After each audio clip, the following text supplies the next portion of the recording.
देखिए world war 2 तक जिस कंट्री के पास अपने गोल्ड की जितनी स्टोरेज रहती थी वो उसी के वैल्यू के हिसाब से अपने करेंसी लॉन्च करते थे। तो इस बात को ध्यान में रखते हुए 1944 में वर्ल्ड के टोटल 44 कंट्रीज के डेलीगेट्स ने अमेरिकी डॉलर को बेस मानते हुए देशों की करेंसी का एक्सचेंज रेट तय किया। क्योंकि अमेरिका के पास उस टाइम बहुत सारा गोल्ड रिजर्व था, इसलिए तब से ही अमेरिकी डॉलर को सुप्रीम माना गया है। लेकिन आज 80 सालों के बाद 2024 में डॉलर का पूरे मार्केट यानी पूरी दुनिया के अंदर दबदबा है, क्योंकि दुनिया के 80% व्यापार डॉलर से और 58% पेमेंट डॉलर से की जाती है। देखिए डॉलर आज जो पूरे करेंसी मार्केट का राजा है, उसको कई बार चैलेंज मिला है, खास करके ब्रिक्स देशों के द्वारा। तो इसलिए आज हम देखने वाले हैं कि डॉलर दुनिया की सबसे मजबूत करेंसी आखिर कैसे बनी। और आज का सबसे बड़ा क्वेश्चन, क्या डॉलर का किसी दूसरे देश की करेंसी कभी रिप्लेस कर पाएगी? इसलिए आज की वीडियो बहुत ज्यादा इंपॉर्टेंट है, वीडियो को एंड तक जरूर से देखना। सबसे पहले समझते हैं चैप्टर नंबर 1 में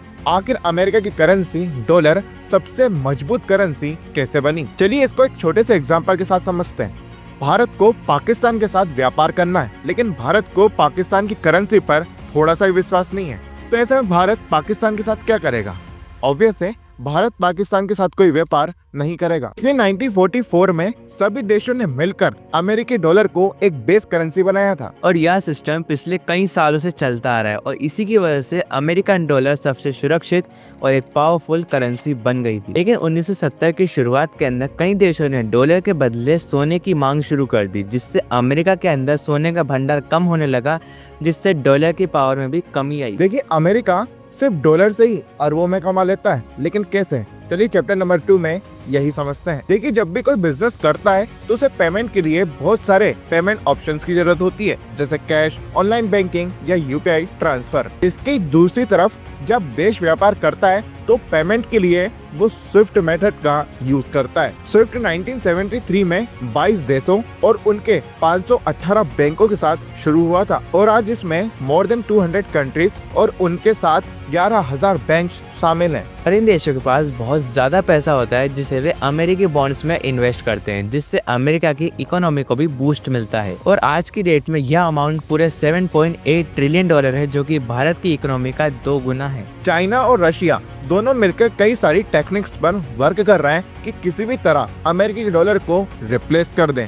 क्या ये अपनी स्ट्रेटेजीज में सक्सेस हो पाएंगे?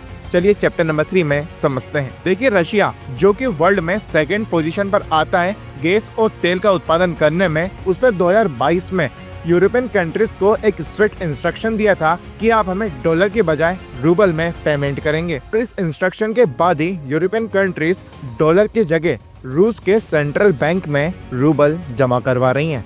इसलिए रशिया की तरह चाइना ने भी डॉलर को चैलेंज करने की सारी कोशिशें की और चाइना ने स्विफ्ट की तर्ज पर एक क्लिफ सिस्टम बनाया, जिसके जरिए 117 देशों के 1551 बैंक जोड़े। और इसके अलावा चाइना ने 40 कंट्रियों के साथ करेंसी स्वैप एग्रीमेंट किए ताकि वे डॉलर के बजाय अपनी अपनी करेंसी में बिजनेस कर सकें। अक्टूबर 2024 में हुई ब्रिक्स समिट में आखिर इस टॉपिक को लेकर क्या कुछ बातें हुई, चैप्टर नंबर 4 में हम यही जानेंगे। देखिए 22 से 24 अक्टूबर तक रशिया के कजान सिटी में ब्रिक्स की 16th समिट हुई, जिसमें नए पेमेंट सिस्टम और डी डॉलराइजेशन को लेकर बहुत सारी बातचीत हुई। देखिए ब्रिक्स समिट के अंदर व्लादिमीर पुतिन ने कहा है कि हम ब्रिक्स देशों के बीच में एक नई इंटरनेशनल करेंसी लॉन्च करेंगे। क्या डी डॉलराइजेशन पॉसिबल है? अगर हाँ तो कैसे? चलिए चैप्टर 5 में जानते हैं। देखिए अमेरिकी इकोनॉमिस्ट साइमन हंट मानते हैं कि अगले 2 सालों के अंदर ब्रिक्स देशों की करेंसी या पेमेंट सिस्टम डॉलर को चैलेंज दे सकते हैं। तो कई एक्सपर्ट्स का मानना है कि ब्रिक्स देशों के बीच में एक कॉमन करेंसी पर सहमति बनाना मुश्किल हो सकता है, लेकिन वे अपनी अपनी करेंसी के अंदर बिजनेस करने के लिए एक पेमेंट सिस्टम बना सकते हैं। डी डॉलराइजेशन अमेरिका की इकोनॉमिक स्टेबिलिटी को डिस्ट्रॉय कर सकता है। आइए चैप्टर नंबर 6 में हम इसी के ऊपर बात करते हैं। देखिए जब कोई देश अमेरिका की पावर को चैलेंज करता है तो अमेरिका उस कंट्री को ही बैन कर देता है। As a result dedollarization से एक नई पावर आपको देखने को मिलने वाली है और साथ ही पूरी वर्ल्ड की इकोनॉमिक स्टेबिलिटी यहाँ पे एक नई शेप में मिलेगी। क्या डी डॉलराइजेशन से चीन का दबदबा बढ़ेगा या नहीं? चलिए जानते हैं इस चैप्टर नंबर 7 में। देखिए डी डॉलराइजेशन का मतलब यह नहीं है कि चाइनीज करेंसी की पावर बढ़ेगी। देखिए ब्रिक्स देशों का कहने का मतलब यह है कि उनका फॉरेन इन्वेस्ट और रिजर्व डॉलर के अलावा भी अन्य करेंसी हो, ताकि अमेरिकी डॉलर का इस्तेमाल किसी इंस्ट्रूमेंट की तरह ना कर सके। लेकिन फिर भी ब्रिक्स देशों के बीच में युआन को लेकर एक सहमति नहीं बन पा रही है। डी डॉलराइजेशन से भारत को नुकसान होगा या फायदा, चैप्टर नंबर 8 में जानते हैं। देखिए, भारत को इस स्कीम से फायदा हो सकता है क्योंकि इंडिया की अमेरिकी डॉलर पर डिपेंडेंसी कम हो जाएगी। इससे भारत की इकोनॉमिक कंडीशन और भी बेहतर हो जाएगी।